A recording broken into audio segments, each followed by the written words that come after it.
കേരള നിയമസഭാ തെരഞ്ഞെടുപ്പിന് കഷ്ടിച്ച് 2 ആഴ്ചയാണ് ബാക്കി നിൽക്കുന്നത്. ഏതൊരു തെരഞ്ഞെടുപ്പിലും സാധാരണഗതിയിൽ ഏറ്റവും പ്രധാനപ്പെട്ട ചർച്ചാ വിഷയങ്ങൾ, തിരഞ്ഞെടുപ്പിലെ ചർച്ചാ വിഷയങ്ങൾ നാടിൻ്റെ വികസനവും ജനങ്ങളുടെ ക്ഷേമവുമായിരിക്കണം എന്നതാണ് പൊതുവെ അംഗീകരിക്കപ്പെടുന്നത്. അതുകൊണ്ട് തന്നെ വികസനത്തിലും ക്ഷേമത്തിലും ഊന്നി നിന്നുകൊണ്ടുള്ള ആരോഗ്യകരമായ രാഷ്ട്രീയ സംവാദങ്ങളാണ് ഇടതുപക്ഷം ഈ തിരഞ്ഞെടുപ്പിലുടനീളം ഉയർത്തിക്കൊണ്ടുവരാൻ ശ്രമിച്ചത്. ഞങ്ങൾ ആഗ്രഹിക്കുന്നതും അതാണ്. പ്രത്യേകിച്ചും 10 വർഷം നീണ്ട ഇടതുപക്ഷ ഭരണത്തിന് ശേഷമാണ് ഇപ്പോൾ തെരഞ്ഞെടുപ്പിനെ നേരിടുന്നത്. 10 വർഷം കൊണ്ട് കേരളത്തിലുണ്ടായ മാറ്റം അതിശയകരമാണ്. ലോകത്തിൻ്റെ മുഴുവൻ ശ്രദ്ധാകേന്ദ്രമായി കേരളം മാറി എന്നതാണ് വസ്തുത. നീതി ആയോഗിൻ്റെ സുസ്ഥിര വികസന സൂചികയിൽ 1-ാം സ്ഥാനത്താണ് കേരളം തുടരുന്നത്. ഏത് രംഗമെടുത്താലും ഈ മികവ് കാണാൻ പറ്റും. മുൻപ് വ്യവസായ സൗഹൃദത്തിൻ്റെ കാര്യത്തിൽ 28-ാം സ്ഥാനത്തായിരുന്നു നമ്മുടെ രാജ്യം, നമ്മുടെ നാട്, സംസ്ഥാനം. എന്നാൽ ഇപ്പോൾ 28-ാം സ്ഥാനത്ത് നിന്നും അക്കാര്യത്തിൽ 1-ാം സ്ഥാനത്തേക്ക് കേരളം എത്തി. ഞാൻ ഓരോ മേഖലയിലെ നേട്ടങ്ങൾ ഇങ്ങനെ ഈ ഘട്ടത്തിൽ വിശദീകരിക്കുന്നില്ല. നമ്മുടെ നാടിന് അഭിമാനിക്കാൻ കഴിയുന്ന മഹത്തായ നേട്ടങ്ങൾ, കേരളത്തിൻ്റെ മുഖച്ഛായ മാറ്റിയ വൻകിട വികസന പദ്ധതികൾ, ഏറ്റവും സാധാരണക്കാരായ ജനങ്ങളുടെ ജീവിതത്തിൽ ആശ്വാസമായി മാറിയ ക്ഷേമ നടപടികൾ, ക്ഷേമ പദ്ധതികൾ, ഇതെല്ലാം ഈ തെരഞ്ഞെടുപ്പിൻ്റെ മുൻപാകെ ഇടതുപക്ഷ ഭരണത്തിൻ്റെ ബാക്കി പത്രമെന്ന നിലയിൽ ജനങ്ങളുടെ മുൻപാകെ ഞങ്ങൾ അവതരിപ്പിക്കുകയും പുതിയ കേരളത്തെക്കുറിച്ചുള്ള സങ്കല്പം, ഈ വികസനത്തിൻ്റെ തുടർച്ചയെക്കുറിച്ചുള്ള ഞങ്ങളുടെ കാഴ്ചപ്പാട് ജനങ്ങളുമായി പങ്കുവയ്ക്കുകയും ഒക്കെയാണ് ഞങ്ങൾ ചെയ്തുകൊണ്ടിരിക്കുന്നത്. എന്നാൽ വികസനവും ക്ഷേമവും ചർച്ച ചെയ്യാൻ UDF സന്നദ്ധമേ അല്ല. UDF ഇത്തരം കാര്യങ്ങൾ ചർച്ച ചെയ്തുകൂടാ എന്നൊരു നിലയാണ് സ്വീകരിച്ചതായി കാണുന്നത്. അതുകൊണ്ട് തെരഞ്ഞെടുപ്പിനെ വിവാദത്തിൽ മുക്കുക, ജനങ്ങളെ തെറ്റിദ്ധരിപ്പിക്കുക, ഈ അജണ്ടയോടുകൂടിയാണ് UDFൻ്റെ നേതൃത്വം മുൻപോട്ട് പോകുന്നത്. ഈ രാഷ്ട്രീയ അവിവേകത്തിനാണ് കോൺഗ്രസിൻ്റെ ദേശീയ നേതൃത്വവും കൂട്ടുനിൽക്കുന്നത്. കഴിഞ്ഞ ദിവസം കോൺഗ്രസിൻ്റെ ദേശീയ നേതാക്കളുടെ പ്രസംഗം ഈ രാഷ്ട്രീയ അവിവേകത്തിന് അടിവരയിടുന്നതാണ്. കോൺഗ്രസിൻ്റെ ദേശീയ നേതൃത്വം തന്നെ ആരോപിക്കുന്നത് ഡീലുണ്ട് എന്നാണ്. CJP എന്ന് പറയുന്നത്. CJP എന്നത് യാഥാർത്ഥ്യമാണ്. അത് പക്ഷേ കോൺഗ്രസ് ജനതാ പാർട്ടിയാണ്. അത് കേരളത്തിൻ്റെ ചരിത്രത്തിലുടനീളം പ്രകടമായിട്ടുള്ളതാണ്. ഒരു രഹസ്യമല്ല, ഒരാരോപണവുമല്ല. കോൺഗ്രസിൻ്റെയും RSSൻ്റെയും ബാന്ധവം പതിറ്റാണ്ടുകൾ പഴക്കമുള്ള ഒരു കേരള യാഥാർത്ഥ്യമാണ്. ഇപ്പോൾ കേരളത്തിൽ ആദ്യമായി ഒരു സമരത്തെ RSS പിന്തുണയ്ക്കുന്നത് വിമോചന സമരത്തെയാണ്. വിമോചന സമരാനന്തരം നടന്ന തെരഞ്ഞെടുപ്പിലാണ്, അഥവാ 2-ാം കേരള നിയമസഭാ തെരഞ്ഞെടുപ്പിലാണ് ആദ്യമായി കേരളത്തിൽ ജനസംഘം മത്സരിക്കുന്നത്. ഇതെല്ലാവർക്കും അറിയുന്ന കാര്യമാണ്. 4 മണ്ഡലങ്ങളിലാണ് സ്ഥാനാർത്ഥിയെ പ്രഖ്യാപിച്ചത്. ദീൻദയാൽ ഉപാധ്യായ നേരിട്ട് വന്നാണ് പ്രഖ്യാപനം നടത്തിയത്. പ്രചരണം ഒരു ഘട്ടം പിന്നിട്ടപ്പോഴാണ് കോൺഗ്രസുമായി ചർച്ച ചെയ്ത് പ്രഖ്യാപിച്ച സ്ഥാനാർത്ഥികളിൽ, പ്രചരണം നടക്കുന്ന സ്ഥാനാർത്ഥികളിൽ ഒരാളെ പിൻവലിച്ച് പട്ടാമ്പിയിൽ കോൺഗ്രസ് സ്ഥാനാർത്ഥി A. രാഘവൻ നായരെ പിന്തുണയ്ക്കാൻ തീരുമാനിക്കുന്നു. 1960-ലെ കേരള നിയമസഭാ തെരഞ്ഞെടുപ്പിൽ പട്ടാമ്പിയിൽ കോൺഗ്രസിനും ജനസംഘത്തിനും സംയുക്ത സ്ഥാനാർത്ഥിയാണ്. RSSും കോൺഗ്രസും കൈകോർത്ത് പിടിച്ചു. ഇതൊരു രഹസ്യധാരണയല്ല, പരസ്യമായ സ്ഥാനാർത്ഥി പ്രഖ്യാപനമാണ്. RSSും കോൺഗ്രസും കൈകോർത്ത് പിടിച്ച് തോൽപ്പിക്കാൻ ശ്രമിച്ച കമ്മ്യൂണിസ്റ്റ് സ്ഥാനാർത്ഥിയുടെ പേര് EMS നമ്പൂതിരിപ്പാടെന്നാണ്. EMSനെ തോൽപ്പിക്കാൻ 60-ൽ കേരളത്തിലുണ്ടാക്കിയ ഡീലാണ് ഇന്നും തുടരുന്നത്. പതിറ്റാണ്ടുകൾ പഴക്കമുള്ള ഡീലാണ്. ആ ഡീലാണ് CJP എന്ന പേര് കോൺഗ്രസ് ജനതാ പാർട്ടിക്കാണ് ചരിത്ര യാഥാർത്ഥ്യങ്ങളുടെ അടിസ്ഥാനത്തിൽ ചേരുക എന്ന് തെളിയിക്കുന്നത്. ഇത് ഒറ്റപ്പെട്ടൊരു സംഭവമല്ല. ഒരു ദശാബ്ദം കഴിഞ്ഞപ്പോൾ 1971-ൽ പാർലമെന്റ് തെരഞ്ഞെടുപ്പിലും പാലക്കാട് AKGയെ തോൽപ്പിക്കാൻ ഇതേ ഡീലുണ്ടായി. അത്തവണ സ്ഥാനാർത്ഥിയായി വന്നത് RSSന്റെ ജില്ലാ കാര്യവാഹകാണ് പ്രൊഫസർ TC ഗോവിന്ദൻ. കോൺഗ്രസിൻ്റെ കൂടി സ്ഥാനാർത്ഥിയായി, സംയുക്ത സ്ഥാനാർത്ഥി. ഈ രണ്ട് പരീക്ഷണങ്ങളെയും ജനം തള്ളിക്കളഞ്ഞു എന്നത് വേറൊരു കാര്യം. പിന്നെ 2 പതിറ്റാണ്ട് കഴിഞ്ഞപ്പോഴാണ് വീണ്ടും പരസ്യബാന്ധവം ഉണ്ടായത്. വടകരയും ബേപ്പൂരും നമ്മളെല്ലാവരും സമീപകാല സംഭവം എന്ന നിലയിൽ പറയുന്നൊരു കാര്യമാണ്. അപ്പോൾ വടകരയും ബേപ്പൂരും കോലീബി സഖ്യം എന്നൊക്കെ പറയുന്നത് പെട്ടെന്ന് പൊട്ടി വീണതല്ല. 60-ൽ ആരംഭിച്ച പരസ്യബാന്ധവം തുടർന്നു വരുന്നതാണ്. അതിനുശേഷം പല തെരഞ്ഞെടുപ്പുകളിലും രഹസ്യമായും ചിലയിടത്ത് പരസ്യമായുമെല്ലാം ഈ കൂട്ടുകെട്ട് മുൻപോട്ട് വന്നു. ഇത് തെരഞ്ഞെടുപ്പിൽ മാത്രമുള്ള ഒരു കൂട്ടുകെട്ടല്ല, എല്ലായ്പ്പോഴും ഈ കൂട്ടുകെട്ട് പ്രബലമായി. ഇടതുപക്ഷത്തിനെതിരെ, വിശേഷിച്ച് CPIM-നെതിരെ ഏത് രംഗത്തും ഈ കൂട്ടുകെട്ട് ദൃഢമായി നിന്നു. ഇപ്പോൾ പ്രവീൺ തൊഗാഡിയ പാലക്കാട് കോഴിക്കോട്ട് വന്ന് വർഗീയ വിഷം വമിക്കുന്ന പ്രസംഗം നടത്തിയപ്പോൾ സ്വാഭാവികമായി പോലീസ് ഒരു കേസെടുത്തു. ആ കേസ് പിൻവലിക്കണമെന്ന RSSന്റെ ആജ്ഞയ്ക്ക് മുൻപിൽ വിനീത വിധേയരായി ആ കേസ് പിൻവലിച്ചു കൊടുത്തത് നമ്മൾ കണ്ടതാണ്. തിരുവനന്തപുരം MG കോളേജിൽ വെച്ചാണ് ഒരു പോലീസ് ഓഫീസറെ ബോംബെറിഞ്ഞു കൊല്ലാൻ RSS ക്രിമിനൽ സംഘം ശ്രമിച്ചത്. സ്വാഭാവികമായിട്ടും വധശ്രമത്തിന് കേസെടുത്തു. ആ പോലീസ് ഓഫീസറുടെ കാല് തന്നെ അന്ന് ബോംബാക്രമണത്തിൽ ചിതറുകയുണ്ടായി. RSSന്റെ അന്ത്യശാസനം വന്നു, ഇപ്പോൾ പിൻവലിക്കണം കേസ്. ഒരു മടിയും കൂടാതെ കേസ് പിൻവലിച്ചു കൊടുത്തു. കേരള ചരിത്രത്തിൽ തന്നെ ഒരുപക്ഷെ ആദ്യമായിട്ടായിരിക്കും ഒരു പോലീസ് ഉദ്യോഗസ്ഥനെ ബോംബെറിഞ്ഞ് കൊല്ലാൻ ശ്രമിച്ച കേസ് സംഘടനയുടെ താല്പര്യപ്രകാരം പിൻവലിച്ചു കൊടുക്കുന്നത്. ഉമ്മൻചാണ്ടി മുഖ്യമന്ത്രിയായിരിക്കുന്ന ഗവൺമെൻറ്റാണ് ഇതെല്ലാം ചെയ്തിട്ടുള്ളത്. ഇതിനിടയിലാണ് ഏതാനും മാസങ്ങൾക്ക് മുൻപ് KPCCയുടെ പ്രസിഡന്റായിരുന്ന കോൺഗ്രസിൻ്റെ നേതാവ്, കണ്ണൂരിലെ പാർലമെന്റ് അംഗം, RSSന്റെ ശാഖയ്ക്ക് കാവൽ നിന്നവരാണ് തങ്ങൾ എന്ന് പരസ്യമായി പ്രസംഗിച്ചത്. ഇപ്പം ഡീലെന്നൊക്കെ പറഞ്ഞിട്ട് പുകമറ സൃഷ്ടിക്കുന്നവർ ഈ പർവ്വത സമാനമായ യാഥാർത്ഥ്യങ്ങളെ കാണാതിരിക്കരുത്. RSSന്റെ ശാഖയ്ക്ക് കാവൽ നിന്നവരാണ് തങ്ങൾ എന്നാണ് കോൺഗ്രസിൻ്റെ നേതാവിൻ്റെ പ്രസംഗം. ഇതിൻ്റെ എല്ലാം തുടർച്ചയിലാണ് നമ്മൾ കാണേണ്ടത് ഇന്നത്തെ പ്രതിപക്ഷ നേതാവ് ഗോൾവൾക്കറുടെ ചിത്രത്തിൻ്റെ മുന്നിൽ മുട്ടുമടക്കി നട്ടല് വളച്ച് ശിരസ് കുരിച്ച് നിന്ന് നിലവിളക്ക് കൊളുത്തി ഗോൾവൾക്കറിൻ്റെ അവദാനങ്ങൾ വാഴ്ത്തിപ്പാടി എന്നതാണ്. ജന്മശതാബ്ദി ആഘോഷം ഉദ്ഘാടനം ചെയ്യാൻ RSS എന്തുകൊണ്ടാണ് പ്രതിപക്ഷ നേതാവിനെ ക്ഷണിച്ചത്? അങ്ങനെ ഒരു ക്ഷണം വന്നാൽ എന്തുകൊണ്ടാണ് ആ ക്ഷണം അദ്ദേഹം സ്വീകരിച്ചത്?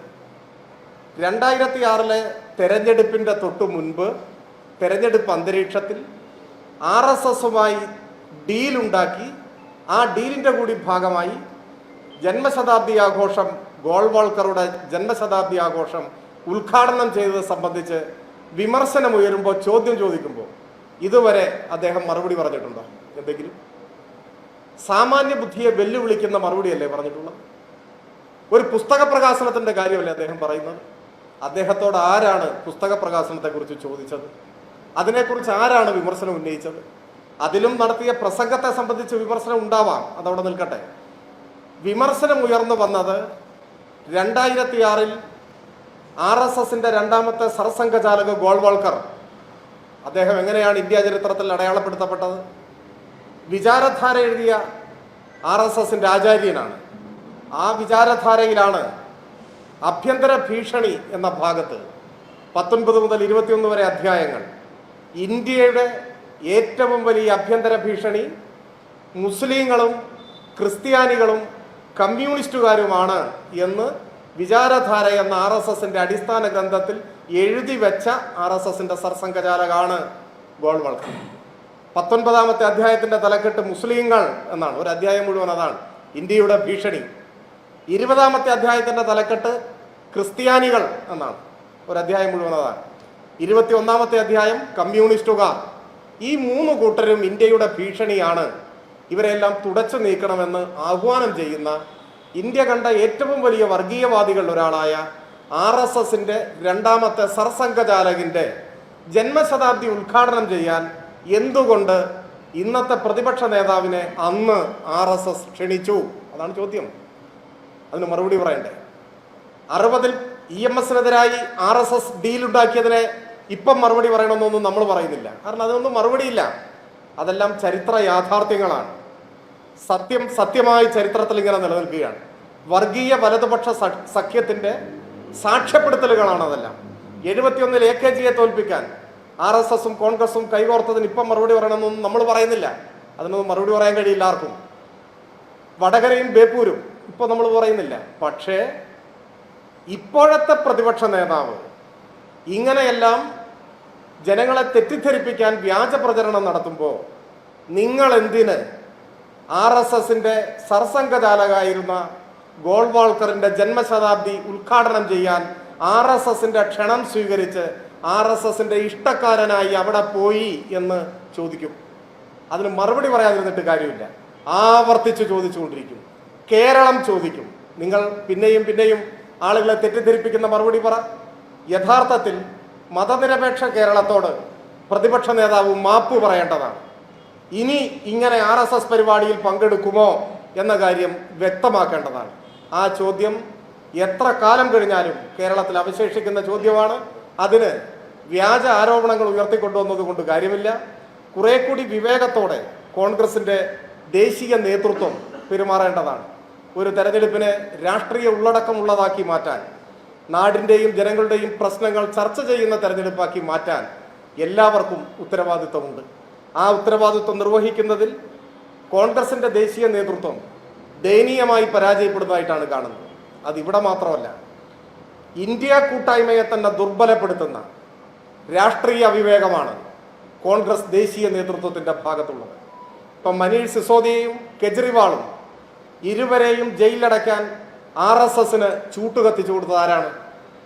കോൺഗ്രസും RSSും കൈകോർത്തല്ലേ ഈ രണ്ടുപേരെയും ജയിലിലടച്ചത്? ഇപ്പോൾ കള്ളക്കേസാണെന്ന് വ്യക്തമായി. യഥാർത്ഥത്തിൽ ഇന്ത്യയിലെ ജനങ്ങളോട് കോൺഗ്രസ് മാപ്പ് പറയേണ്ടതാണ്. ഇന്ത്യ കൂട്ടായ്മയെ ദുർബലപ്പെടുത്തുന്ന ഈ സമീപനം ആത്യന്തികമായി സംഘപരിവാരത്തിന് NDAയ്ക്കാണ് ഗുണം ചെയ്യുക എന്നത് എല്ലാവർക്കും അറിയുന്നതാണ്. അങ്ങനെ പ്രത്യക്ഷമായും പരോക്ഷമായും സംഘപരിവാരത്തിന് ഗുണം ചെയ്യുന്ന നിലപാടുകൾ തുടർച്ചയായി സ്വീകരിക്കുന്നതാണ് ഇന്ത്യയിലെ മതനിരപേക്ഷവാദികളുടെ തന്നെ വിശ്വാസം നേടുന്നതിൽ കോൺഗ്രസ് പരാജയപ്പെടുന്നത്. അത് തിരുത്താൻ കോൺഗ്രസ് തയ്യാറാവണം. തെരഞ്ഞെടുപ്പിനെ തെരഞ്ഞെടുപ്പായി നേരിടാൻ തയ്യാറാവണം. ജനങ്ങളെ തെറ്റിദ്ധരിപ്പിക്കുന്ന വ്യാജ പ്രചരണം അവസാനിപ്പിക്കണം. ഒപ്പം എത്ര കഴിഞ്ഞാലും ഗോൾവാൾക്കറിന്റെ ജന്മശതാബ്ദി ഉദ്ഘാടനം ചെയ്യാൻ RSSന്റെ പ്രിയങ്കരനായി പോയതിൻ്റെ പശ്ചാത്തലം വിശദീകരിക്കുകയും വേണം. ഇതാണ് ഒരു കാര്യം. രണ്ടാമത്തെ കാര്യവും, ഇപ്പോൾ നാട് കണ്ട ഏറ്റവും വലിയ സമീപകാല ദുരന്തമായിരുന്നു വയനാട് ചൂരൽമല മുണ്ടക്കൈ ദുരന്തം. അതിനെ ഒരു അവസരമായി, പണപ്പിരിവിനുള്ള അവസരമായിട്ടാണ് കോൺഗ്രസ് മാറ്റിയത്. പോഷക സംഘടനകൾ ദുരന്തങ്ങളെ പണപ്പിരിവിനുള്ള അവസരമാക്കി മാറ്റുന്നത് മനുഷ്യർക്ക് ചേർന്ന ഒരു കാര്യമല്ല. ദുരന്തത്തിൽ കൊല്ലപ്പെട്ടവരുടെ ചതഞ്ഞറിഞ്ഞ ഛിന്നഭിന്നമായ മൃതദേഹങ്ങൾ വെച്ചാണ് ജനങ്ങളിൽ നിന്ന് പണം പിരിച്ചത്. ആ പണം സംബന്ധിച്ച്, അത് ചെലവഴിച്ചത് സംബന്ധിച്ച് ഒരുപാട് വാർത്തകൾ ഇതിനോടകം വന്നിട്ടുണ്ട്. ഇത്തരത്തിലുള്ള ചോദ്യങ്ങളോട് പ്രതിപക്ഷ നേതാവ് പ്രതികരിച്ചത് തൻ്റെയും KPCC പ്രസിഡന്റിൻ്റെയും പേരിലുള്ള ജോയിന്റ് അക്കൗണ്ടിൽ പണം ഉണ്ട് എന്നാണ്. അദ്ദേഹം പതിവായി പറയുന്ന മറ്റു നുണകൾ പോലെ ഇതും സത്യത്തിൻ്റെ കണികയില്ലാത്ത പ്രസ്താവനയാണ് എന്ന് ഇപ്പോൾ വ്യക്തമായിരിക്കുകയാണ്. ഏത് അക്കൗണ്ടിലാണ് പണം നിക്ഷേപിച്ചത്? എത്ര പണം പിരിച്ചു? ഇത് ജനങ്ങളോട് പറയാനുള്ള ഉത്തരവാദിത്വം കോൺഗ്രസിനുണ്ട്. ജനങ്ങളിൽ നിന്ന് പണം പിരിച്ചതാണ്, അതും ഒരു ദുരന്തത്തിൻ്റെ മുഖത്ത്. എത്ര തുക പിരിച്ചു? ആ പണം എവിടെ? ജോയിന്റ് അക്കൗണ്ടിൽ എന്ന് പറഞ്ഞത് കളവാണ് എന്ന് വ്യക്തമായി. തെരഞ്ഞെടുപ്പ് നാമനിർദ്ദേശ പത്രികയോടൊപ്പമുള്ള സത്യവാങ്മൂലത്തിൽ അങ്ങനെ ഒന്നും ഇല്ല. അപ്പോൾ അത് കളവാണ് എന്ന് വ്യക്തമായി. ഏത് അക്കൗണ്ടിലാണ് പണം? എത്രയാണ് പണം? വീടൊന്നും വെക്കാൻ പോകുന്നില്ല എന്ന് എല്ലാവർക്കും അറിയാം. ഞാൻ അതിനെക്കുറിച്ച് ഈ ഘട്ടത്തിൽ ഒന്നും പറയുന്നില്ല. പക്ഷേ നാട് കണ്ട മഹാദുരന്തത്തിൻ്റെ മുന്നിൽ മൃതശരീരം കാണിച്ച് ജനങ്ങളിൽ നിന്ന് പിരിച്ച പണം അങ്ങനെ മോഷ്ടിക്കുന്നത് നാടിന് നാണക്കേടാണ്. അതിൻ്റെ കണക്ക് പറയണം. എത്ര പണം കിട്ടി? ഏത് അക്കൗണ്ടിൽ? പറഞ്ഞത് കളവ് എന്ന് വ്യക്തമായിട്ടുണ്ട്. അതിന് മറുപടി കോൺഗ്രസ് നേതൃത്വം പറയണം. ഈ രണ്ട് കാര്യങ്ങളാണ് ഇന്ന് പറയാൻ.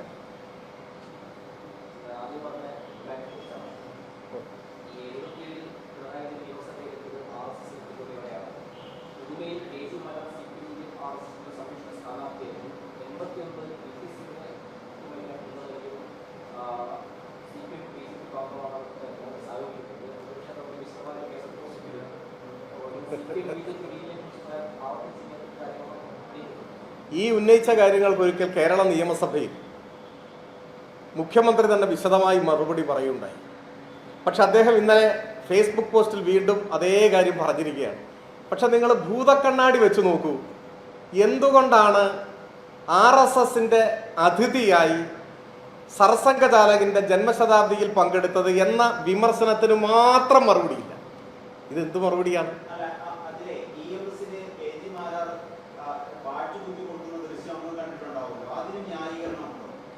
അതാണോ ഇതിന്റെ മറുപടി? അല്ല, ഞാനിതിന്റെ മറുപടി പറയായിരുന്നു. ഇദ്ദേഹം ചോദിച്ച ചോദ്യത്തിന് ഞാൻ മറുപടി പറയായിരുന്നു. അപ്പോൾ മറ്റേ സഹിക്കോ വയ്യാതെ നിങ്ങൾ എടുത്ത് ചാടിയിട്ട് ചോദിക്കുകയാണ് ഈ ഇത് കുത്തിക്കൊടുത്തതിന് മറുപടി ഇല്ലേ ചോദിക്കുകയാണ്.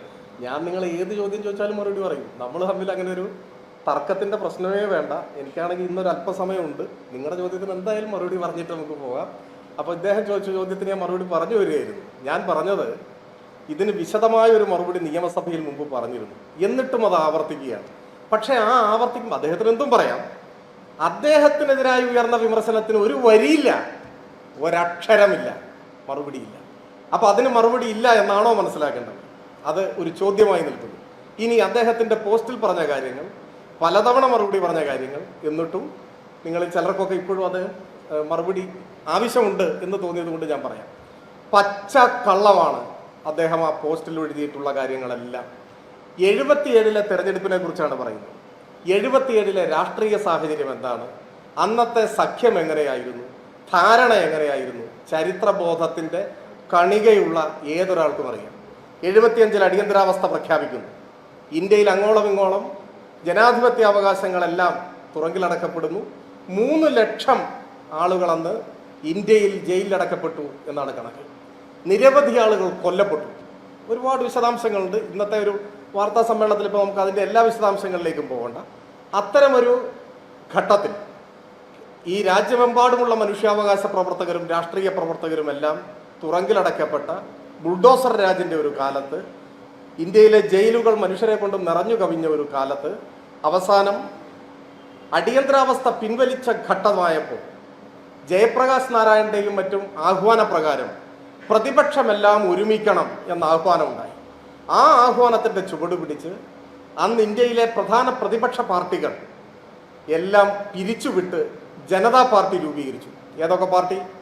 ഭാരതീയ ലോക്ദൾ, സ്വതന്ത്ര പാർട്ടി, സോഷ്യലിസ്റ്റ് പാർട്ടി, സംഘടനാ കോൺഗ്രസ്, ഇതൊക്കെ അന്ന് പിരിച്ചുവിട്ടു.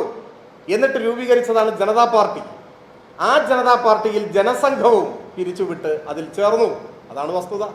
ജനസംഘം ഉൾപ്പെടെയുള്ള, സ്വതന്ത്ര പാർട്ടി ഉൾപ്പെടെയുള്ള, സോഷ്യലിസ്റ്റ് പാർട്ടി ഉൾപ്പെടെയുള്ള സംഘടനാ കോൺഗ്രസും ഭാരതീയ ലോക്ദളും എല്ലാം പ്രവർത്തനം അവസാനിപ്പിച്ച് പുതിയ ഒരു പാർട്ടി രൂപീകരിച്ചു. ആ പാർട്ടിയാണ് ജനതാ പാർട്ടി.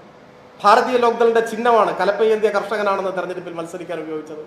എന്നാൽ CPIM ആ പാർട്ടിയിൽ ചേരാനോ പിരിച്ചുവിടാനോ പോയില്ല. പക്ഷേ ജനതാ പാർട്ടിയുമായി സഹകരിച്ചു. അതൊരു യാഥാർത്ഥ്യമാണ്. അന്ന് ജനസംഘമില്ല, ജനതാ പാർട്ടിയുമായി സഹകരിച്ചിട്ടുണ്ട് ആ തെരഞ്ഞെടുപ്പിൽ. അത് 77-ലെ തെരഞ്ഞെടുപ്പാണ്. എന്നാൽ 77-ൽ ജനതാ പാർട്ടി എന്ന് പറയുന്നത് മതനിരപേക്ഷ സ്വഭാവത്തോടുകൂടി നിലനിന്നൊരു പാർട്ടിയാണ്. അധികം കഴിയുന്നതിന് മുൻപ് അതിലുള്ള ചില ആളുകൾ RSSുമായി ബന്ധം പുലർത്തുന്നു, അല്ലെങ്കിൽ RSSുകാരാണ് എന്ന നിലയിലുള്ള ചർച്ചകൾ ഉയർന്നു വന്നു. അതൊരു വസ്തുതയാണ്. 79-ൽ കേരളത്തിൽ നിയമസഭാ ഉപതെരഞ്ഞെടുപ്പ് നടക്കുന്നു. 4 മണ്ഡലം: കാസർഗോഡ്, തലശ്ശേരി, തിരുവല്ല, പാറശാല. ആ ഘട്ടത്തിലാണ് ഈ ചർച്ച സജീവമാകുന്നത്.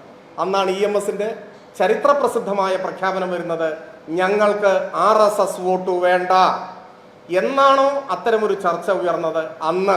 അപ്പോഴേക്ക് അടിയന്തരാവസ്ഥ കാലത്ത് രൂപീകരിക്കപ്പെട്ടത് പ്രതിപക്ഷ കക്ഷികളുടെ കൂട്ടായ്മയാണ്. അതിൽ RSSും ഇല്ല, അതിൽ BJP പിൽക്കാലത്താണല്ലോ വരും. BJPയും ഇല്ല, ജനസംഘവും ഇല്ല, ജനതാ പാർട്ടി മാത്രമാണ്. ജനതാ പാർട്ടിയോട് ഞങ്ങൾ സഹകരിച്ചിട്ടുണ്ട്. RSS വോട്ട് ഞങ്ങൾക്ക് ആവശ്യമില്ല എന്ന EMSന്റെ ചരിത്രപ്രസിദ്ധമായ പ്രഖ്യാപനത്തിന് ശേഷം RSSുമായി കടുത്ത ശത്രുത നിലനിന്ന ഘട്ടത്തിൽ ഈ 4 ഉപതെരഞ്ഞെടുപ്പിലും ഞങ്ങൾ വിജയിക്കുകയാണ് ചെയ്തിട്ടുള്ളത്. പിന്നെ 77-ൽ പിണറായി എന്നൊക്കെ പറഞ്ഞു. പിണറായി ആദ്യമായിട്ട് 77-ലാണോ MLA ആവുന്നത്? ആരോടാണ് ഇതൊക്കെ പറയുന്നത്? പിണറായി ആദ്യമായി നിയമസഭയിലേക്ക് അംഗമാകുന്ന 77-ലാണോ? 7 കൊല്ലം മുമ്പ് 70-ലാണ്. ആരോടൊക്കെ മത്സരിച്ച്? ഈ കോൺഗ്രസിനോടും ജനസംഘത്തോടും മത്സരിച്ച് അവരെ തോൽപ്പിച്ചിട്ടാണ് നിയമസഭയിലേക്ക് വരുന്നത്. ആ കാലത്തുടനീളം കണ്ണൂരിലും പരിസര പ്രദേശങ്ങളിലും RSSും CPMും തമ്മിൽ കടുത്ത സംഘർഷങ്ങളും വലിയ തോതിൽ വാർത്തക്കിടയായിട്ടുള്ള സംഭവങ്ങൾ, കുഞ്ഞിരാമന്റെ കൊലപാതകം ഉൾപ്പെടെ നടക്കുന്ന ഒരു ഘട്ടമാണ്. അതാണ് എന്നും മറക്കരുത്. ഇനി ഇതിന്റെ ബാക്കിയുണ്ട്. ആ ഫേസ്ബുക്ക് പോസ്റ്റ് മാത്രം വായിച്ചാൽ ബാക്കി അതിലില്ല. അതിനുശേഷം ഈ RSSും സ്വാധീനിക്കുന്നു ജനതാ പാർട്ടിയെ എന്ന വിമർശനം ഉയർന്ന ഘട്ടത്തിൽ ജനതാ പാർട്ടിയുമായി ഇടതുപക്ഷം ബന്ധം വിച്ഛേദിച്ചു. 80-ൽ തെരഞ്ഞെടുപ്പ് വന്നു, പാർലമെന്റ് തെരഞ്ഞെടുപ്പും നിയമസഭാ തെരഞ്ഞെടുപ്പും. 80-ലെ പാർലമെന്റ് തെരഞ്ഞെടുപ്പിൽ ഈ ജനതാ പാർട്ടിയുമായി, ഏത് അപ്പോഴേക്ക് RSS സ്വാധീനം ഉണ്ട് എന്ന് ആരോപിക്കപ്പെടുന്ന ജനതാ പാർട്ടി, പണ്ടതില്ല, ആ ജനതാ പാർട്ടിയുമായി കോൺഗ്രസ് സഖ്യത്തിൽ ഏർപ്പെട്ടു. ആ സഖ്യത്തിന്റെ കാസർഗോഡ് മണ്ഡലത്തിലെ സ്ഥാനാർത്ഥിയുടെ പേരെന്താ? ഈ ബഹുമാന്യനായ പ്രതിപക്ഷ നേതാവ് മറന്നോ? 1980-ലെ പാർലമെന്റ് തെരഞ്ഞെടുപ്പിൽ കാസർഗോഡ് മണ്ഡലത്തിലെ കോൺഗ്രസ് മുന്നണിയുടെ സ്ഥാനാർത്ഥിയുടെ പേരെന്താ? ആ പേര് O രാജഗോപാലൻ എന്നാണ്. O രാജഗോപാലിന് വോട്ട് പിടിച്ച് നടന്നവരാണ് കോൺഗ്രസ് എന്നോർത്ത് വെച്ചോളണം. ആ സമയത്ത് തന്നെ നിയമസഭാ തെരഞ്ഞെടുപ്പ് നടന്നു. ഈ KG മാരാർ ആ തെരഞ്ഞെടുപ്പിലും സ്ഥാനാർത്ഥിയായിരുന്നു. പെരിങ്ങളം മണ്ഡലത്തിൽ അന്ന് കോൺഗ്രസ് മുന്നണിയുടെ സ്ഥാനാർത്ഥിയായ RSSകാരൻ KG മാരാരെ പെരിങ്ങളത്ത് തോൽപ്പിച്ചയാളാണ് ഇന്ന് എലത്തൂരിൽ മത്സരിക്കുന്ന ഇടതുപക്ഷ സ്ഥാനാർത്ഥി AK ശശീന്ദ്രൻ. അന്നും ഇന്നും ഇടതുപക്ഷത്തിന്റെ സ്ഥാനാർത്ഥിയായിരുന്നു. അന്ന് എടക്കാട് മത്സരിച്ച സ്ഥാനാർത്ഥിയാണ് മുൻ KPCC പ്രസിഡന്റ്. കോൺഗ്രസിന്റെ സ്ഥാനാർത്ഥിയായിട്ടല്ല, ജനതാ പാർട്ടിയുടെ സ്ഥാനാർത്ഥിയായിട്ട്. അന്ന് ചവറയിലും ഒറ്റപ്പാലത്തും RSSന്റെ നേതാക്കളാണ് സ്ഥാനാർത്ഥികളായി മത്സരിച്ചത്, കോൺഗ്രസ് മുന്നണിയുടെ സ്ഥാനാർത്ഥിയായിട്ട്. അവരെ പരാജയപ്പെടുത്തിയവരാണ് ഇടതുപക്ഷം. അപ്പോൾ ഇതാണ് ഇവരാരോപിക്കുന്നതിലെ കാര്യം. ഞങ്ങൾ സഹകരിച്ചത് 77-ൽ ജനതാ പാർട്ടിയുമായിട്ടാണ്. എന്നാൽ അതേ ജനതാ പാർട്ടിയിൽ RSSന്റെ സ്വാധീനം പ്രകടമായി എന്ന് ആരോപിക്കപ്പെട്ട ഘട്ടത്തിൽ കോൺഗ്രസ് ആണ് കൂട്ടുകെട്ടുണ്ടാക്കിയത്. അന്ന് രാജഗോപാലും KG മാരാരും അവരുടെ മുന്നണിയിലെ സ്ഥാനാർത്ഥികളാണ്. EMSോ മറ്റാരെങ്കിലുമോ നിങ്ങൾ ഈ പറയുന്ന നേതാക്കന്മാരോടൊപ്പം ഇരുന്നിട്ടുള്ളത് 77-ൽ ജനതാ പാർട്ടിയുടെ നേതാക്കന്മാരായിരിക്കുമ്പോഴാണ്. അത് അടർത്തി മാറ്റുമ്പോൾ 80-ലെ അവരുടെ മുന്നണി സ്ഥാനാർത്ഥിയാണ് ഈ മാരാർ എന്ന് മറന്നു വരുന്നത്. പിന്നെ മാരാർ എഴുതിയ ആത്മകഥയുണ്ടല്ലോ, അതങ്ങ് മറന്നുപോയി. മാരാരെഴുതിയ ആത്മകഥയിൽ ഒരധ്യായം പാഴായ പരീക്ഷണങ്ങളാണ്. അത് വായിച്ചാൽ എന്തായിരുന്നു കോൺഗ്രസും RSSും തമ്മിലുള്ള അന്തർധാര, രഹസ്യ ബാന്ധവം. ഞാൻ നേരത്തെ പറഞ്ഞതൊക്കെ പരസ്യമാണ്. പരസ്യമായിട്ടുള്ള കാര്യങ്ങൾ ആരോപണമല്ല, അത് വസ്തുതയാണ്. പട്ടാമ്പിയും പാലക്കാടും ബേപ്പൂരും വടകരയും ഒക്കെ പറഞ്ഞത് യാഥാർത്ഥ്യങ്ങളാണ്. എന്നാൽ രഹസ്യധാരണകളുടെ ആഴവും വ്യാപ്തിയും അത് ഈ KG മാരാർ തന്നെ വ്യക്തമാക്കിയിട്ടുണ്ട്. അദ്ദേഹം തന്നെ KG മാരാരുടെ ചിത്രമൊക്കെ എടുത്ത സ്ഥിതിക്ക് അദ്ദേഹത്തെ വിശ്വാസമായിരിക്കുമല്ലോ. അപ്പോൾ അത് വായിച്ചു കഴിഞ്ഞാൽ ബാക്കി എല്ലാ വിശദാംശങ്ങളും അതിലുണ്ട്. ഇനി അതൊക്കെ പോട്ടെ. ഈ നിയമസഭാ തെരഞ്ഞെടുപ്പ് കോൺഗ്രസിന്റെ സംഭാവനയല്ലേ 14 NDA സ്ഥാനാർത്ഥികൾ. ഈ നിയമസഭാ തെരഞ്ഞെടുപ്പിൽ മത്സരിക്കുന്ന BJP മുന്നണിയുടെ 14 സ്ഥാനാർത്ഥികൾ കോൺഗ്രസ് നൽകിയ സംഭാവനയാണ് സമീപ സമയത്ത്. ഇനി അതൊക്കെ പോട്ടെ. നമ്മളിപ്പോൾ സംസാരിക്കുന്ന ഈ എറണാകുളം ജില്ലയിലെ കുന്നത്തനാട് വടവുകോട് പുത്തൻകുരിശ് ഗ്രാമപഞ്ചായത്ത് NDA ഘടകകക്ഷിയായിട്ട് ഇപ്പം മാറിയിട്ടുള്ള 2020യുമായി ചേർന്നല്ലേ കോൺഗ്രസ് ഭരിക്കുന്നത്. എന്നിട്ട് ഡീലിനെ കുറിച്ച് പഠിപ്പിക്കാൻ വരിക. ആദ്യം NDA ഘടകകക്ഷിയുടെ പിന്തുണയോടെയുള്ള പഞ്ചായത്ത് ഭരണം അവസാനിപ്പിക്കാൻ പറ പ്രതിപക്ഷ നേതാവിന്. അതിൻ്റെ തൊട്ടപ്പുറത്ത് മറ്റത്തൂര് നമ്മൾ ഒരുപാട് ചർച്ച ചെയ്തതാണ്. ഇപ്പോഴും കൈപ്പത്തി അടയാളത്തിൽ ജയിച്ച കോൺഗ്രസ് നേതാവല്ലേ മറ്റത്തൂർ ഗ്രാമപഞ്ചായത്തിന്റെ വൈസ് പ്രസിഡന്റ്? താമര അടയാളത്തിൽ ജയിച്ച BJPയുടെ പിന്തുണയോടെ എത്രയിടത്ത്? ഞാൻ എറണാകുളം തൊട്ടടുത്ത് തൃശ്ശൂരും മാത്രമേ പറഞ്ഞിട്ടുള്ളൂ. ഇപ്പോഴും പ്രബലമായി നിൽക്കുന്ന RSS കോൺഗ്രസ് ഡീലിന്റെ സാക്ഷ്യപത്രങ്ങൾ നമ്മുടെ ചുറ്റുമുണ്ട്. അതൊക്കെ ഒന്ന് അവസാനിപ്പിച്ചിട്ട് പുതിയ എന്തെങ്കിലും കഥകൾ പറയുന്നതായിരിക്കും ഉചിതം എന്നാണ് എനിക്ക് തോന്നുന്നത്. ഇനി ചോദിച്ചു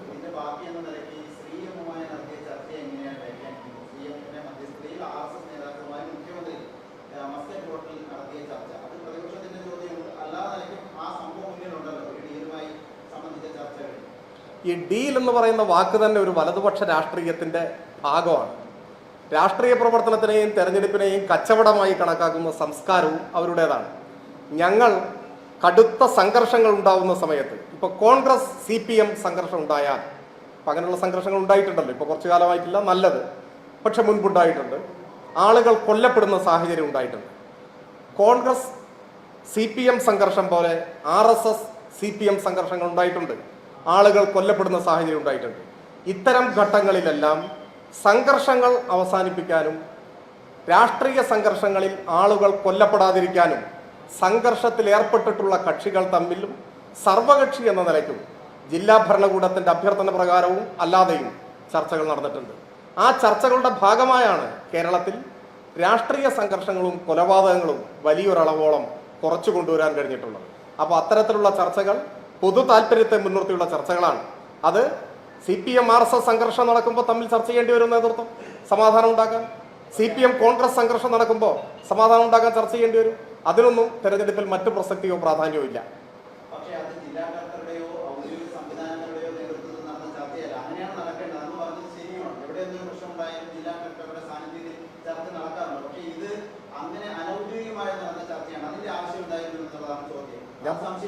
ഞാൻ പറയാത്തൊരു വാക്ക് അതിനിടയിൽ തിരികെ അവരുടെ നേതൃത്വത്തിൽ, ഞാൻ നേതൃത്വത്തിൽ എന്ന് പറഞ്ഞിട്ടില്ല, അവരുടെ ആവശ്യമനുസരിച്ച് എന്നാണ്. സമൂഹത്തിൻ്റെയും ഔദ്യോഗിക സംവിധാനങ്ങളുടെയും ആവശ്യപ്രകാരം നടന്നിട്ടുള്ള ചർച്ചകളെ കുറിച്ചാണ് ഞാൻ പറഞ്ഞത്. അതിൽ എല്ലാം ഉണ്ട്.